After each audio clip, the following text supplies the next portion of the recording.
Shortly after midnight on April 7th, 2021, Travis Rudolph shot two men. He killed one of them and wounded the other.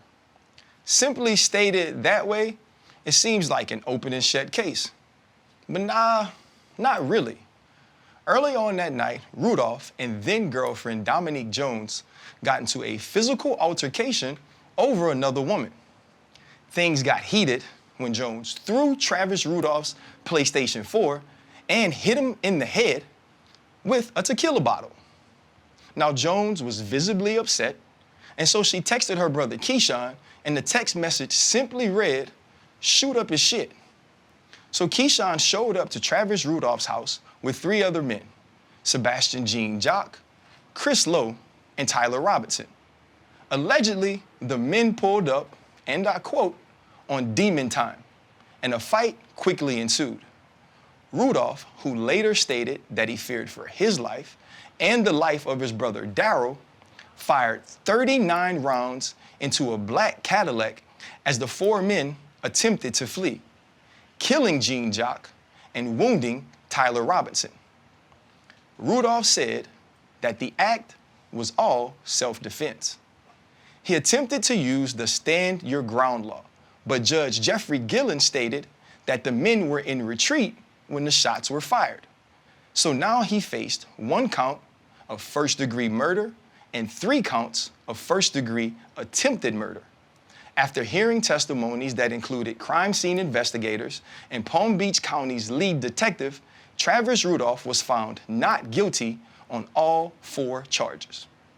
Now, the 27-year-old former FSU standout is free to live his life however he chooses. However, some lives are forever changed, and one life ceases to exist. Travis Rudolph may get to move on, but the events of April 7th, 2021 won't soon be forgotten. On the other side of this door, the pivot sits down with Travis Rudolph. Hold up, limitless, take a stomach, got pin in it. I fought to hear to witness it. Got my people feeling militant. Way I'm feeling, got me up. On the mission, got me up. Knowing me, I got the key. On the vision, I can trust. Limitless, take a stomach, got pin in it. I fought to hear to witness it. Got my people feeling militant. Way I'm feeling, got me up. On the mission, got me up. Knowing me, I got the key. Travis, man, welcome to The Pivot. We know for you, this has been, I guess, sort of a time of celebration and reflection, but also you've dealt with a difficult stretch of 2 years. So we appreciate you sitting down with us and allowing us to get an opportunity to share your story with our subscribers, with our viewers. This is Freddie T, I'm RC, that's Chan. To our partners over at Happy Dad, thank you. Sponsors with DraftKings, for everyone that subscribes and views our show. This is a very important show about how one incident, how one night can lead to something else that affects so many different families and so many different people. But I want to talk a little bit about you first, not just necessarily what happened on April 7th, 2021. When the name Travis Rudolph is mentioned, especially here in Florida, it's about Cardinal Newman High School, Florida State University, standout. How did we get to this point to where you are no longer playing football? Take people through whether it's the ACL injury, being a part of the Bombers when you were arrested for this incident. How did we get to the point where Travis Rudolph is staying with a friend, working out, trying to get himself back into playing football professionally? Basically, I played for the Giants. I signed as an undrafted free agent with the Giants. That was in 2017. And then in 2018, unfortunately, I had a partially torn quad. And I missed a couple weeks during the training camp. Y'all know during the training camp, that's when you really gotta get it in. I felt like I was cut short with that, and I got cut in 2018 after the preseason. I didn't make the 53. I didn't get invited back to be on the practice squad with the Giants. And I'll say 5 weeks later, I got a call from my agent that the Dolphins wanted to have me to work out for them. I was excited for it, excited for the opportunity. Got there to the Dolphins, had a great workout. They signed me. I was going through practice, just routes on there. We doing routes on there. I had a curl route. I was on the left side. I had a curl route. I was super excited. I felt like I was just too hyper. You know what I'm saying? I'm trying to show it. Like I'm trying to get it in. And I had tore my ACL. I heard it pop, and I felt it pop. I just thought I hyperextended my knee or something. You know what I'm saying? Like sometimes you have those moments during football. We all had it. I know we did. I felt it pop, heard it pop. I tried to get up and try to like jog it off. I just went back down, and I remember the trainer was just like, just lay down, just lay down. And about 30 minutes later, I couldn't move my leg. I ain't had that flexibility no more. And they took me back to the doctor's office, got an x-ray, and I remember like it was yesterday, the dude, he came in, he said, man, like he put his head down, he couldn't even look me in my eyes. He put his head down, and it was like, man, like, I'm sorry for you, man. I just seen you earlier today, but you got a torn ACL and a partially meniscus tear. And I was sick about that. I had went and got surgery 2 weeks later. I would say the following year in 2019, I got a workout with the Broncos. I felt like I had a great workout, but I guess they didn't like me at the time. So 2020, I signed with the Winnipeg Blue Bombers. In 2021, unfortunately, that tragic situation occurred, and that's how it was. But being a guy that tore his ACL 4 times in high school, being a guy that, all his injuries, my thumbs both reconstructed. Like, I was an injured dude, too, and I don't want to call you that, but you know what I'm saying? That's what's derailing stuff. Because I know it's been plenty times throughout my career where I'm sitting there with the big boot on, with the big, the game ready, sitting up when it's pumping that water through there, and I'm literally talking to God like, why did you do this to me again? Have you had those moments? Oh, of course, most definitely. I mean, but at the same time, like my best friend always tell me, and shout out to my boy Dalvin Cook, man, you gotta weather the storm. I just feel like God, you know what I'm saying? He don't put you through anything you can't handle. It might rain today, but tomorrow the sun gonna shine. That's really what it is. And like I said, I wanted to start like day one at Florida State, because I just feel like I'm that dude, and I know I'm that dude. So that's just what it was, like just going through that process and everything. Like I said, man, I just feel like God, he really be watching over us, and it's just, you just gotta weather the storm. Like that's part of life. You know what I'm saying? Everybody deal with issues. You can't just be like, why me? That's selfish. You know what I'm saying? So that's what it is. I like to pivot, right? And we down here in the county, 5'6" ace. For everybody that don't know, I grew up not too far from here. In 2014, you were rated the #1 receiver in the nation by Rivals. You were a 5-star. You chose Florida State over Bama, UM, I believe Ohio State, and Auburn. But I didn't hear UF in there. You didn't even look at the Gators, but it's all good, I forgive you. But you eventually became ACC All-American. You made All-Academic as a freshman while in Tallahassee. And you have tons of other accolades. You also received the Musial Award in 2016 for sportsmanship. It's a sportsmanship award. And what I'm trying to do is just paint the picture of an amazing young man who has played on the highest level. You are a tremendous talent. And unfortunately, you've had some injuries. You've had some setbacks in your life. But you continue to push forward. You continue to accept, adjust, and move forward.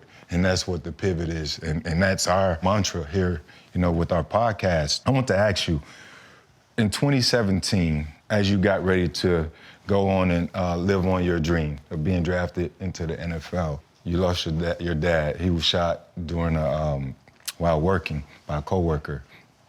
While getting ready to experience one of the greatest moments of your life, you also had to deal with maybe the saddest moment in your life. Could you go through those emotions as another situation where you've had to become stronger for yourself, your family, and kind of overcome, all these different things that have been going on in your life? My daddy, that was my rock, man. He the reason why I'm playing football. He passed away a week before the draft, and now that was my dad's dream. Just, he knew all along. Like, he used to always tell me, like, bet on yourself. I even got a tat on me. Bet on yourself. Like, that was a very emotional moment, because it's just, I remember like it's yesterday, man. getting that call, just like, my mom couldn't even tell me. She couldn't even tell me.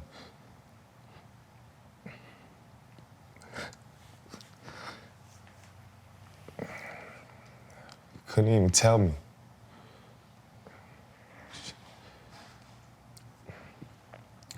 She called my main man. She called my main man, Grandma. Grandma give me the phone. I'm on the phone. I'm like, what's up, Ma? And my mama like,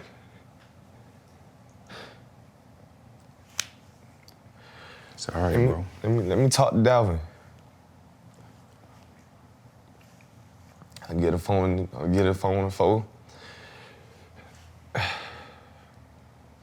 I remember I get a phone on the phone, so I'm standing next to the phone like, what's up?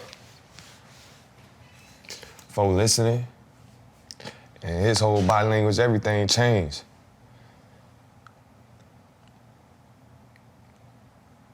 And he broke the news to me. He got straight to it. He said, Mom. He said, damn, man. I said, what's up? He's like, it's Pops, man. They say he got shot and he in critical condition and he might not make it.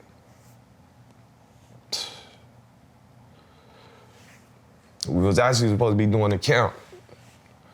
It was count. It was full count the next day, and they booked me a flight, sent me home. We went to the hospital. It was my grandma's birthday, and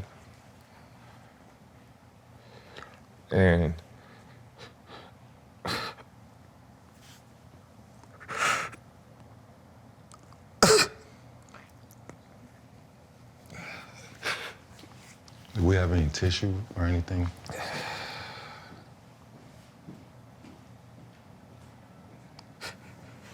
Sorry, bro.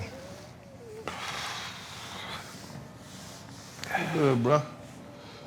Fred and I and Chan, we all talked about this recently, just about those moments of losing loved ones and how difficult they are no matter what. To lose someone that close to you in such a tragic way, that's trauma. Those traumas continue to, whether we deal with them or process them efficiently, continue to shape who we are going forward. Those traumas, as we can still see, affect us as we continue to age, we continue to mature, and based on how we deal with them, they eventually affect our lives. The reason that was such a great question from Fred is because that won't be, and we'll discuss it, the last time gun violence was involved in your life. And so when you grow up in certain communities and you deal with death or you deal with violence, sometimes that becomes a part of the fabric of who you are, which was a picture that prosecution began to try to paint of you after your incident on April 7th, 2021. The incident starts because you have an altercation with Dominique Jones, who at the time you were seeing. It's an incident over another woman, which I'm sure you thought was going to be isolated to the two of you. Can you explain to us some of the events of that night which led to her texting her brother saying very simply, shoot up his shit? That night, it was a bunch of events like where it was just like a hurricane type thing. Like one moment, like you know what I'm saying, you got the eye of the hurricane, like everything going smooth, and then in a matter of seconds, things just changed like that. We was supposed to go to the movies. We was vibing, good vibing. We listened to music, vibing, playing Uno, you know what I'm saying, drinking. The next thing that took place was I go outside to see what my brother was parking my mom's driveway for, and I come back inside, she got my phone in her hand, and she literally went through my phone, seen messages, I guess, and specifically to Kyla. We go back in the room, and she FaceTimed Kyla, had me talking to her, I guess looking for information, didn't get anything, and I'm basically on something like, well, if you're doing that, let me see your phone too. Like, she spazzed out at that point, and that's what had led to her, you know what I'm saying, sending her brothers over. But I really thought she was, like, bluffing, though, you know what I'm saying? She said on trial, during her testimony, she said it all started because you put your hands on her. And your brother said, Daryl, he said no, she says you tossed her around, that none of those things happened. She throws your game console, picks up a bottle of tequila, he says as well. I believe even grabs a brick on her way out. For you, when you're seeing all of these things happen, and I listened to you say that she was bluffing, when you see all of this anger, was there never a point in that where you thought, okay, this could turn into something more than just an argument between me and this woman? No, it never was a point. I mean, it was just like, I knew she was emotional at that point. Because she asked me about Kyla before this situation occurred. She asked me about Kyla. And basically, I pulled one off on her, and you know what I'm saying? It gave her something that she believed, but it wasn't the truth. The truth was I was talking to Kyla. And so when she seen that and the confirmation, she seen that with the confirmation of like, wow, you literally told me this was somebody that, basically I told her that I'm still communicating with some people that's inside with the NFL. They was gonna help me out with basically receiving money. It's like a 6-year plan that the NFL does for you. That basically if you had a significant injury, and it's like a point system and everything. So I basically told her about that. I knew like when she seen it, like I'm like, all right, she just emotional, she tripping. Like, but it is what it is. Like, I never thought it would get to the point that she actually like went forth and like sent her brothers to my house, especially due to the fact that it's like, forget me at this point. You know what my mom been through, because she was really close with my mom. Like, her and my mom was talking all the time. Like, and my mom, she wears her heart on her sleeve. Like, and she's friendly like that. Like, I think she talked too much, but like, that's just my mom. So it was just like, that's why I really like, nah, it'll never go through like that. Cause like, I'm staying at my mom's house at this point. Like, you know what I'm saying? Like, you ain't gonna send trouble to my mom. Like, you know my mom can't even sleep at night. So that's just what it was. I just didn't think it was gonna go through like that. You weren't privy to the fact that Dominique texted her brothers, texted her people. When did you know that night that this is different? This isn't an argument between a couple. This done turned different. The moment I heard the banging on that door, that was when I knew it was like, what? This really is occurring now? Like, cause I remember I was telling my sister and my mom, like, man, y'all relax. She ain't sending nobody over here. Like, and that's crazy, cause it's like, it happened like that. Like, I don't know. Like, that was the moment that I knew though, like, wow, this really is like, is possibly trouble at my door right now. That's different though. Like, we all want to be tough. Oh, I'm gonna do this, do that. We all want to be tough, but then, like, I can see that 4 dudes beating on your door. You know what I'm saying? Like, where does your mind go? The tough will be like, I'm gonna do that and do that. But really now this is happening. Where does your mind go then? Man, like, when you facing it, it's like you just don't know. It's like a I don't know thing going on, right? I don't know what's finna happen. You know what I'm saying? Like, in your head you thinking like, wow, like, my mom, you consider everybody else that you love. Like, it ain't even just about you, you know what I'm saying? Like, my brother, you know what I'm saying? My mom, like, that's just what it is. Like, that's just, I don't know, like, I don't got like a correct answer of how it is. Like, that's just what it is. Like, it's the I don't know, like, what's going on type thing. I think at the end of it, what's going on is just our most basic instinct, and that's survival. Right. and that takes over everything. At what point did you realize that someone had been hit, or even worse, someone had been killed? Was it when the cops came back, or you just was, I guess more so focused on getting the harm away from you guys and didn't think of the outcome? Right. Yeah, that's a good question. The point I knew somebody was hit or killed in critical condition, my sister had came over. She brought food to my mom, and it was her and JC. And basically, when they left, like literally 2 minutes later, it felt like 2 minutes later. It could be more, but 2 minutes later, my sister called. She either called the house phone or my mom's phone. She broke the news to us. She like, tell Travis that the police want him to come outside soon, and I'll call y'all back to let y'all know when they ready to basically arrest you. And she was like, somebody's deceased, and she said somebody's in critical condition, and they got a warrant for your arrest, so you gotta come outside soon. So that's how I had found out about that. Travis, you mentioned that your mother has issues sleeping, and you felt like Dominique should understand those things, take those things into consideration based on the nature of their relationship. And you have a relationship, and your entire family does, with death due to gun violence. A fight breaks out.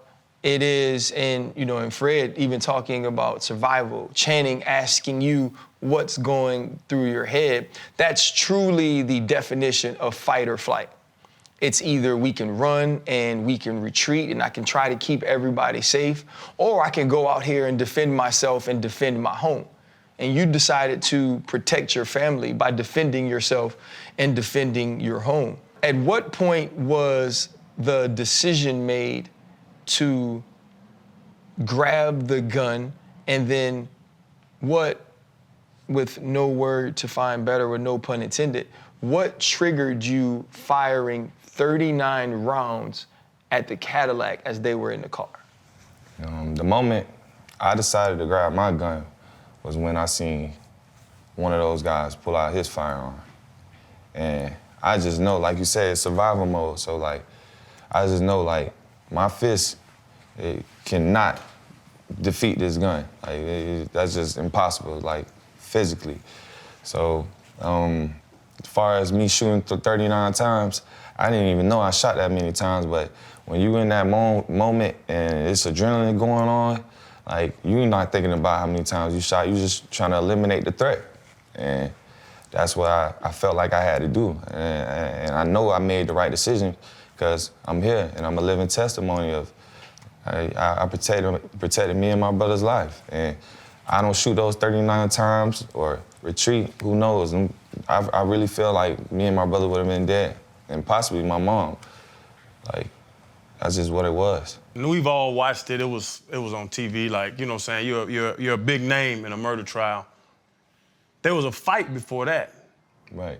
So it was problem. They beat on the door, and then it just didn't get to shooting. What happened between that window? The door knocked. We're now fight or flight mode, and you had to decide what to do, and then firing the first shot at 39. When I walked outside, I'm basically about to approach the brother, because I know the brother personally. You know what I'm saying? Them other dudes, the dude that died, I seen him once, but I don't know him. You know what I'm saying? So I'm about to approach the brother, so I'm like, what's up? But I ain't even get the what's up part, the up part of the what's up. As I'm saying up, I'm getting punched. I'm gonna keep it gangster. I'm getting punched in my shit, and he took off on me. He did that. And then as he did that, all of them, it was like a unison, like it was a planned out thing, you know what I'm saying? Like them boys knew what they was doing, they planned it out. As soon as he punched me, now all of them started jumping me. And then when they started jumping me, my brother jumped in. Now my mama, she in between all of us, phone in her hand. Please leave, y'all on camera. Come on, y'all, stop that. Please leave. Them boys wasn't stunting my mama as if she wasn't there. You know what I'm saying? And my mama, thank God, you know what I'm saying? She didn't even involve herself physically with the fight, because I know You know what I'm saying? If it was my sister there, my sister would have got on their ass. You feel me? But my mom, she just showing them the phone like, please leave, please leave. My mom, it was just like as if she was non-existent. And if she would have tried to help me out, I know for a fact they would have hit her too. They was that disrespectful. Like, they was that disrespectful that they said, fuck what you saying, Mom. Go in the house. We coming to handle this. That was what happened before the shooting, like. Based on being able to hear it firsthand and not see it through the lenses of the media or read it through newspapers, from that moment, April 27th, 2021, right? Everything happens. You have to turn yourself in to the police, and then you go to jail. You know, you're in jail for 12 months, right? You know, doing 12 months, a year and a day. Throughout that period, you have a lot of thoughts of, will I ever get out? Will the murder charge stick? My career, is it gone? Is it over? When you were there sitting down in the jail cell, the emotions, you know, the thoughts, like, what were some of the things that were, you know, furthest from your mind versus, you know, closest to your mind? I mean, honestly, like, just being in there, you got a good chance to really evaluate yourself. That was the main thing that I was, like, questioning myself, like, Travis, bro, was you really living righteous? I think going through this situation, I believe in God. I do believe in God, but was I close to God, or did I have a real connection with God? Not before this incident, honestly. I remember like it was yesterday, I broke down crying, and I prayed, and I just said, God, please just reveal the truth. Like, you know this isn't me, like how they're trying to label me. Just going through that situation, man, I was doing a lot of questioning about myself, living righteous, and I just said from this point moving forward, like I'm gonna be a better me, you know what I'm saying? That I know I can be.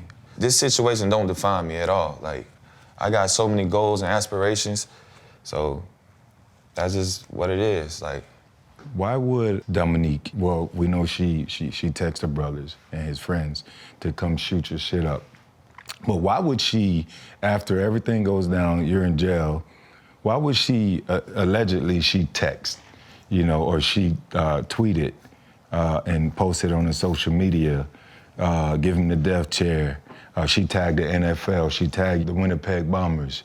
Why would she go out of her way to tag these teams and ask for the death penalty for you?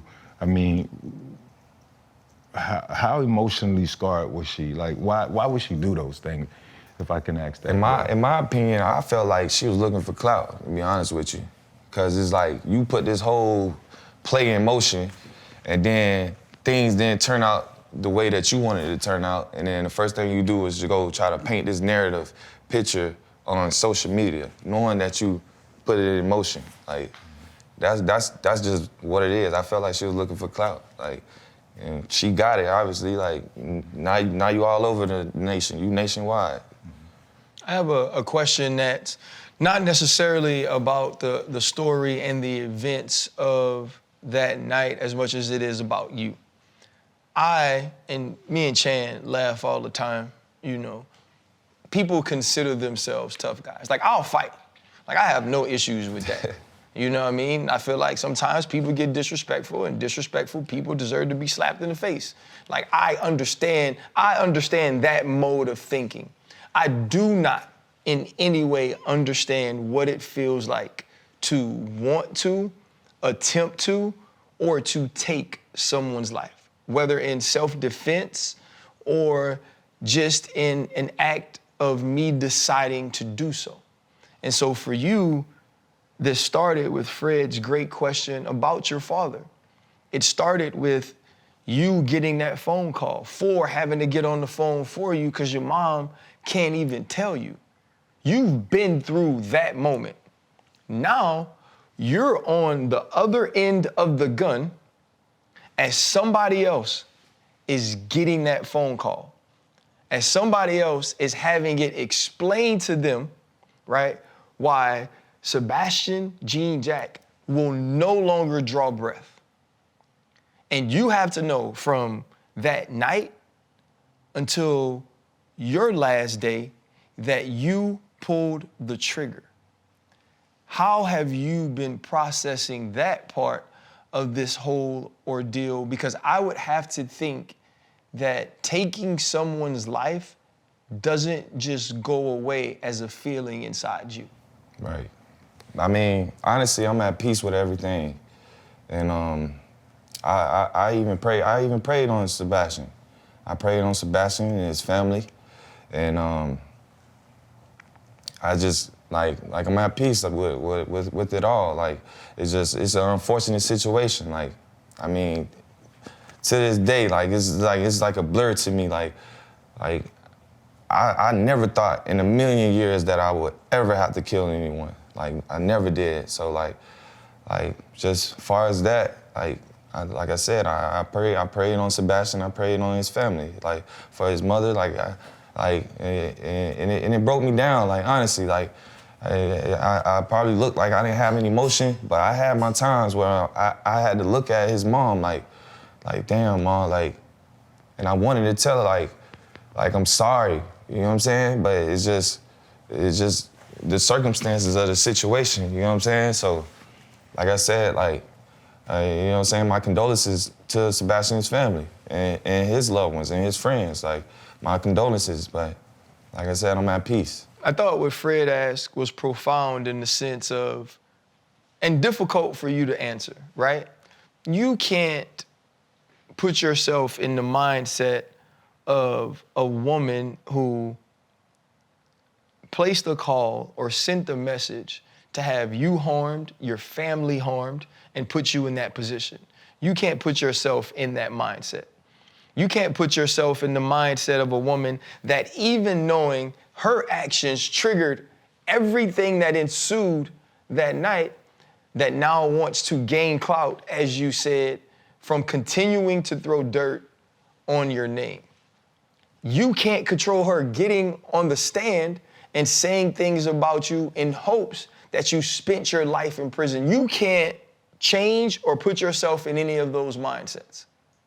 But you are stuck with having to deal with those feelings. When you think about Dominique, have you forgiven her? Do you hate her? How do you feel about her right now? Honestly, I can't say I forgive her, but I can't say like, because I thought about that so many times. I really felt like she made an emotional decision. And I know in my heart that she regrets it. I know that. I know it. So like I said, it's just like I can't forgive her to the point that not only about the dude that died, family shedding tears, it's my mom. It's my mom. Like, I know my mama couldn't sleep even more. I know it. Every time I talk to her on that jail call, 15 minutes.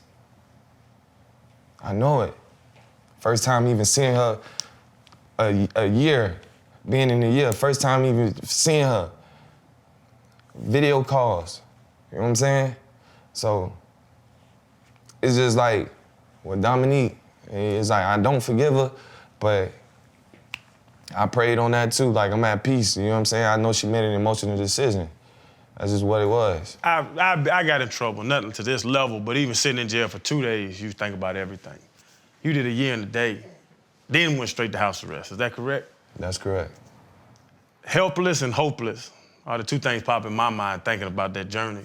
What was the toughest time there? Because I know your mom's there, we're talking to your people, you know, off scene where they're talking about they lose weight. Your man said he lost 15 pounds through all this. Yeah. What was the worst time for you?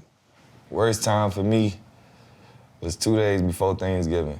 They bring me downstairs. Downstairs was my two cousins and my pastor. So I'm excited. I'm thinking like, okay, I'm gonna get a good prayer, like, you know what I'm saying? But Brother Jack, he got straight to the point, and he told me, he said, it's your nephew. And I got my nephew tatted on me, A2. He was like, it's your nephew, man. He got in a car accident last night, and unfortunately he passed away. And I broke down. I asked my cousin, like, Cause she worked with the sheriff's office, and I'm like, cousin, can I go to the funeral? She said, I'm gonna try to work it out for you. That shit broke me down. That was the worst time ever. And with Brother Jack,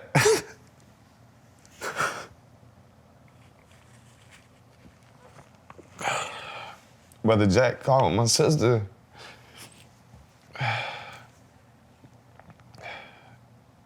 And he wanted me to speak to the family, but I couldn't even get no words out. I couldn't.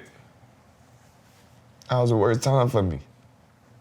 You was going through your thing, and therefore you couldn't help out your loved ones as well.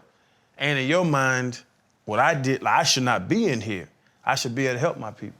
Exactly. Damn. You pull up and you expect to have this conversation about one night. And I think your life and your story is the direct depiction of what a life of trauma is, of what consistent and continual situations of loss do to a person.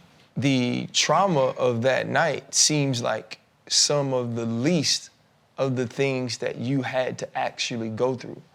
You've spoken about whether it's having to hear the knock on the door, as you said, someone taking off on you, your mother outside trying to stop people from fighting, even making a decision to pull a trigger, and all of those things you said, I'm at peace with. You talked about Dominique Jones, who I know I would have a very difficult time forgiving, because it's one thing to put me in danger. It's another thing to put my family in danger. It's another thing to show me that you have such a disregard for me that you also don't care about the people I love. And even that situation, you seem to have found a way to put that in the box and compartmentalize. But your father, you cried. Your nephew, thinking about just having to speak to your mother through a phone or just see her through a glass window for a year and a day. All of those things and all of those things that you've had to deal with, how have you actually processed that? Have you talked to someone? Have you dealt with them? Have you spent time with your family? Because I get that we all believe we're strong. And I'm gonna be honest, bro, you reacted in a way I don't know if I can. I would like to say that if my family was in that level of danger, I would have that level of bravery. But I don't know, because I've never been put there. And none of us know because we haven't had to face that scenario. But for you, what are your days like now? Are you happy? Are you upbeat? Do you feel blessed to have gotten out of that? Or do you still think about the fact, no, I couldn't be there for Neff? Or no, I know my mama wasn't sleeping because of this. Like, these traumas and these incidents and these situations, they don't go away, Trav. Like, this junk stays with us forever. And what we normally do, that pain and that hurt, we pass on to other people. We deal with other people in ways because we ain't processed our own stuff. What are you doing now, bro, to make sure that you're in the right headspace so that you could be good? Enjoying every moment that I have. Like, man, like, even with y'all, like, I thank God, like, just for even giving me my life back. Like, for real, like, and I'm not changing my routine. I'm sticking to what got me to this point. And that's through prayer, that's through unwavering faith. I've really just been spending time with my family these last few days, spending time with my main man, you know, hanging out good and everything. Right now, I'm just enjoying this moment of being with my family and my loved ones. Like, even you guys, like, I look up to y'all, man. I really appreciate y'all for even having me do this, man. This is a big opportunity for me, and I appreciate y'all, so. The year in jail, a year on house arrest. What did you miss the most? I'm sure you could Uber Eats any food that you needed, like all that. But now you was outside. You can't Uber Eats food to jail? No, I'm talking about when he was at school, when he was at home. Oh. I don't know. I would try in jail. Shoot me some wings, brother. Hell, can I get something? But no, what did you miss the most? I know seeing family being out, I know just family oriented as we meet your people, but just something you never expected that you were gonna miss that much, that you had to just go out, you had to enjoy life again, the fruits of your labor, you worked hard, and now you can't do that. I'll say it'll have to be going to my mom's house and giving her the hug, like, cause there's times where, you know what I'm saying, it was unfortunate her car was down or something, and she was like, Travis, I can't come to you, you know what I'm saying, today, or like she always checked up on me, like, baby boy, you good? And I'm like, yeah, I'm good, ma. And that was the main thing I missed, like man, I really can't, I'm on these people's time right now, like I can't even go see my mom right now, like, you know what I'm saying? Cause it's different when you in person than via FaceTime or through a jail call or anything like that. Like it's totally different, like it's a different type of feeling, like, so that's the main thing that I miss the most. I thought he was gonna say strip club. That'd have been my answer. Man, you always talking about the strip club. That would have been my answer. This guy right here. Maybe y'all can arrange that at some point. Trav, man, I think, just really backing everything out and prior to getting here and just doing more research, I realized that you and RC, what you guys have in common is that you both were undrafted. He was undrafted in 2002, and you were undrafted in 2017, 15 years apart by the Giants. But what I know about RC is he never quit. He went on to have an amazing career. He never quit, and he's great at what he does. I know this firsthand. And what I'm learning more today is you're a protector. Everything that you've said, RC mentioned about your family. You cried about your dad and about your nephew. You protect your mom, your brother, yourself. And I also remember a story about a little boy, autistic boy, that when you were out doing charity event, when you were in Tallahassee at FSU, that other school, the boy was sitting by himself and you wouldn't sat beside him. Those moments, just giving yourself up, the sportsmanship award that you got, those good stories. I'm looking forward to the day where, you have your moment of redemption. Maybe even an opportunity to, get back out there and play again. You're only 27. XFL, it's a league of opportunity. We sat down with The Rock. I'm pretty sure they heard your story. It's not your fault. At the end of the day, life takes its course and things happen. And I think that because your career was derailed a bit, that story of redemption for us would be the ultimate pivot, allowing you to get back to really enjoy life again as it was meant to be. And maybe be able to look up, tell your dad, we still balling. We got to keep going, man. So I'm looking forward for those days for them to say the former FSU star, the former undrafted New York Giant, not the guy that was charged with 4 counts of murder, not that stuff. From the bottom of my heart, bro, I really thank you for giving us this opportunity to sit down, because you could have did it with anybody, but this moment, man, is good for us. This is always therapy for us, and if we can help you any way, shape, or form, reach out. If we can put a call into the big dog, our homeboy, DJ, or somebody at the XFL, we would love to. That's real. Because 15 was a dog out there, man. You was that guy. And again, I don't know why he went to UF, but it didn't go to UF. You still got it? Of course. You can still go out there and stick. Man, I'll do it right now. Mm-hmm. He can line it up right now too. I'm ready to do it. You gonna beat me. Now, if you want to make a great highlight tape, and you want people to really think you doing it, yeah, put me out there, cause you're gonna catch every ball. Cause I'm not moving from the line of scrimmage. Man, I wear suits now. So when we always hear, when you read articles, it says former football player. That's what the article say. Yeah. Former football player. It does. Do they need to stop putting former in front of your name? No, yeah, of course. Like I'm still him. I'm Himothy. You hear me? Yeah. Like see, those are the days I'm looking forward to. Yeah. When former can be dropped and we can move on with positivity. Yeah. I think that'll be the highlight. I'm undefeated against Florida, man. Yeah, so, I know. Like, hey, you know what I'm saying? No nation all day, His man. little run. We were struggling throughout that little run. We were struggling. We are only able to sit here because you were found not guilty on all counts. My last question to you is, what was the moment like when you heard the verdicts read? It's just a relief. Like, it's just like, I never won a championship. Like, I always wanted a state championship. I always wanted a national championship in college. I even wanted a Super Bowl. Man, it felt better than all those moments. Like y'all know, y'all probably experienced, you know what I'm saying, having championship moments, but it was just a blessing. Like, and it's just that, like, your prayers are really being heard. And I know, like, my guardian angel's watching over me, because, like, it's just relief, man, because it's like you said, like Fred said, when you in there and you in jail, it's like you have those moments where you like, damn, man, like, when I'm ever gonna see freedom again, or when I'm ever gonna see the light again. Like, even on house arrest, like, man, when is trial gonna start? Like, you have those questions, and then it's just like you went through it.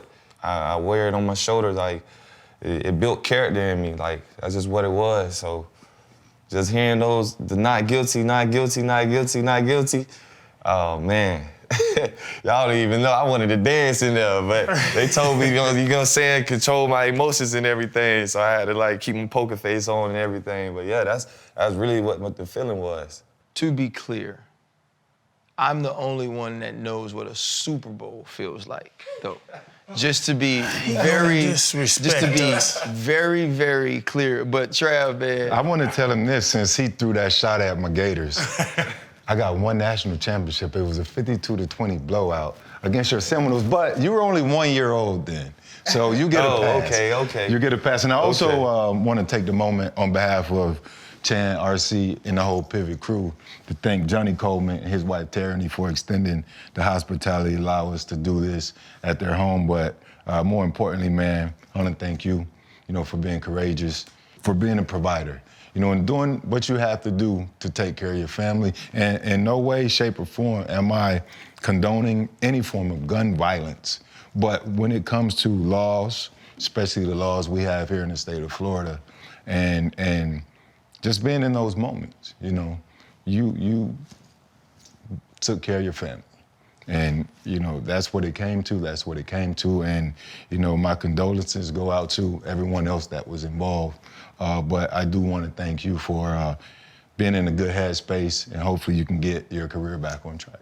Most definitely, man. Appreciate that. And also from Channing, myself, and Fred. Fred has already mentioned we don't condone gun violence. And as OGs, as uncles, and as 3 black men who truly care about the community, we need to start taking care of each other. We need to start valuing our own lives as we continue to fight the outside world to value us. We have to show that same value for ourselves.